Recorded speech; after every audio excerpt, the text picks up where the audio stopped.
Hey guys welcome छ हजुरलाई मेरो युट्युब च्यानलमा। आज फेरि सानो एउटा ब्लग लिएर हजुरको अगाडि उपस्थित भइसकेको छु। यहाँ चाहिँ मेरो नानीलाई हर्लिक्स खाऊ बाबु भनेर दिएको नि त। हेर्नुहोस् न, खाजा दिएको थिएँ, खाएन छ, सबैतिर फ्याँकिरहेछ। अनि पोटलको सब्जी पकाउनु पर्यो भनेर, सब्जी होइन फ्राई चाहिँ गर्नु पर्यो भनेर नि त धोएर काटेर रेडी पारेँ होइन। अनि यता मेरो भेन्डी पनि यतिको भइसकेछ,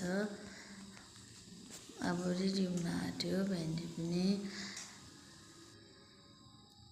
यता कुकरमा दाल बसाएको छु एकपट्टि, अनि पोटल पनि काटेँ। अब यसलाई नुन हल्दी लगाएर राख्छु, किनभने मलाई अरू थोक लगाएको मन पर्दैन। हजुरहरूलाई मनपर्छ भने अरू थोक पनि लगाउन सक्नुहुन्छ। मलाई चाहिँ हल्दी र नुनमै ठिक लाग्छ, त्यही भएर त्यति मात्रै गरेछु। त्यति भन्दै मेरो यहाँ भेन्डी पनि पाकेर रेडी भयो। अनि अब चाहिँ फ्राई प्यानमा तेल हिट गरेर चाहिँ यो पनि फ्राई गर्न भनेर राख्छु। अनि यता तेल पनि हिट भइसक्यो। अब यहाँ मैले एकतिर चाहिँ भात बसाएको थिएँ कि भात राइस कुकरमा भात बसाएको थिएँ, त्यो पनि रेडी भएछ। यो तातो तातोमै चाहिँ चलायो भने चाहिँ भात राम्रो हुन्छ, फुरफुर परेको, नत्र पनि पछि गएर डल्लो पर्छ नि त, त्यही भएर चलाइदिएको। यता पोटल पनि फ्राई भएर यतिको भइसक्यो होइन। यता दालमा सिटी लाग्यो, दाल पनि रेडी भयो, पोटल फ्राई भइसक्न लाग्यो।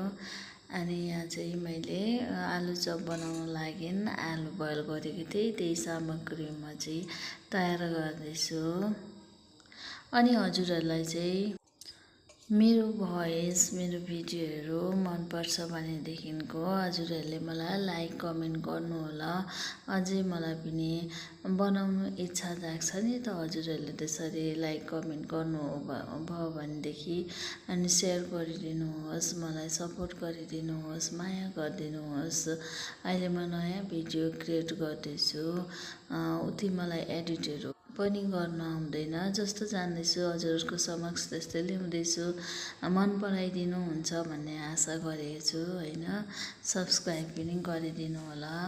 अनि यहाँ चाहिँ मैले आलुको चप बनाउनु सामग्रीहरू रेडी गरिसकेँ। यता मेरो पोटल फ्राई पनि भइसक्यो। अब त्यही तेलमा चाहिँ म आलु चप बनाउँदैछु।